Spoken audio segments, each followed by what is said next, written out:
OCD and OCPD are actually very different disorders. OCD stands for obsessive compulsive disorder, and it is a mental condition, while OCPD stands for obsessive compulsive personality disorder, and it is part of the cluster C or group C of personality disorders. However, they're both comorbid, which means that the same person can have both at the same time.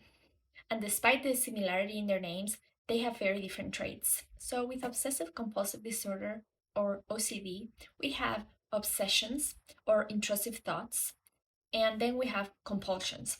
So, an example of an intrusive thought is the constant worry that a family member is going to have an accident, or the worry that you could go crazy, or the worry that something bad is going to happen to a loved one, or the worry that you could hurt other people, even though you have absolutely no desire to do so.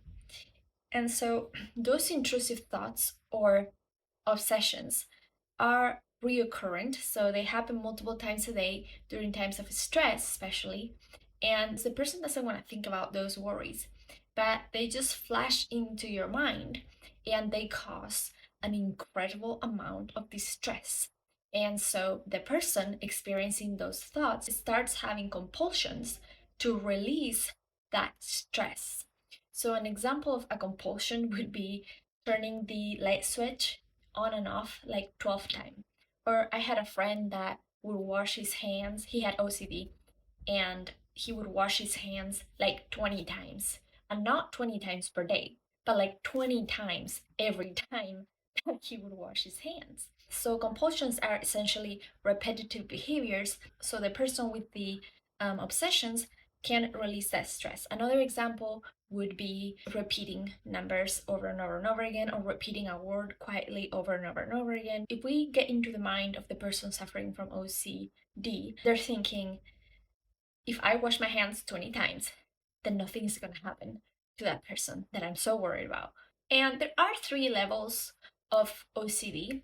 The first level is having good or fair insight. And when somebody has insight, they comprehend that what they're going through is OCD, it's a mental disorder. They do understand that this is not real. The person is still very set in reality. And that's for people who have good insight. There is another group of people that have poor insight. And so sometimes they do believe that these worries are truly actually going to happen, but they're not fully convinced of it. And then there is those who have really low insight, so they're borderline delusional.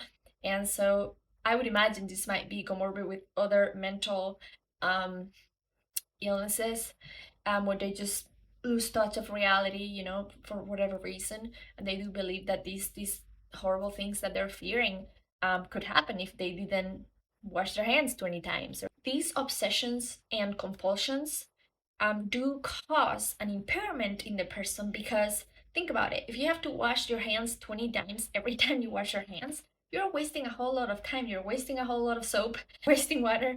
You're just not being as functional as you could be. Some people only have obsessions or like intrusive thoughts, and it doesn't cause them to have compulsions. Now, let's jump to obsessive compulsive personality disorder. So, this is part of the cluster C of personality disorders, and this cluster is also called the anxious or fearful cluster. So this is basically a preoccupation with extreme order, organization, cleanness, and the person can be rather inflexible about those things. Unfortunately, I have obsessive compulsive personality traits, and several of them, and so I comprehend this disorder very well. People with obsessive compulsive personality disorder, they're very focused on details. And if you've seen my artwork, here's an example of it. We take perfectionism to the extreme, and not just on a piece of artwork, it's just anything. It could be how clean your house is. It could be how well you position a vase with your flowers. And most of the time, that perfectionism interferes with the ability to finish a project. Now, that's not my case personally, but I know that this is the case with people who suffer from this personality disorder in general.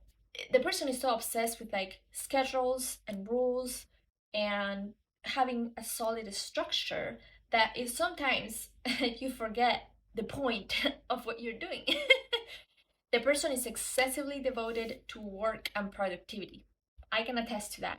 The person doesn't really know when to take a break, to the point where some days there's really isn't any leisure. It's like no matter how orderly you are, no matter how well you do things, it's never perfect enough. You're never working hard enough, and you never quite deserve that break, even though this is a pathological and unhealthy way of thinking. Relationships can get neglected because of this workaholic mindset. And in terms of ethics and morals, the person is also very stiff in those beliefs. So if they have a moral code, um, it's gonna be almost impossible to make that person change that. And sometimes these beliefs are to the extreme that it can impair their relationships, because to have good relationships, you have to have a certain amount of flexibility in your thinking, understanding of other perspectives. You have to have a certain amount of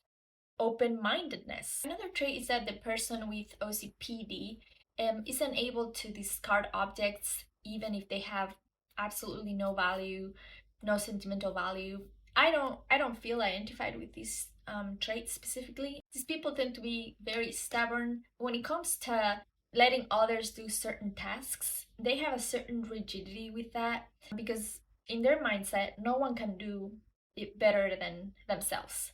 Usually, people who have obsessive compulsive personality disorder have low insight, and this is a trait that applies to pretty much all personality disorders. Because I guess if we all had perfect insight, then why would we have a personality disorder? You know? A trait that's common to both of them is that people with OCD and people with OCPD, they love to organize objects in a perfectly symmetrical manner.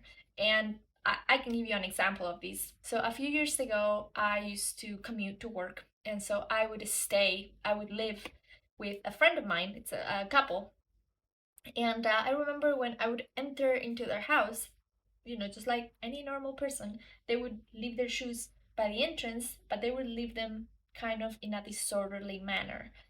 And every time that I would enter that house, that sight would bother me so much that I had to take, imagine, take their pairs of shoes and like line them perfectly and organize them every single day. And they never said anything. They never complained. They just kind of laughed it off, which I appreciate. But I just couldn't leave the suckers alone.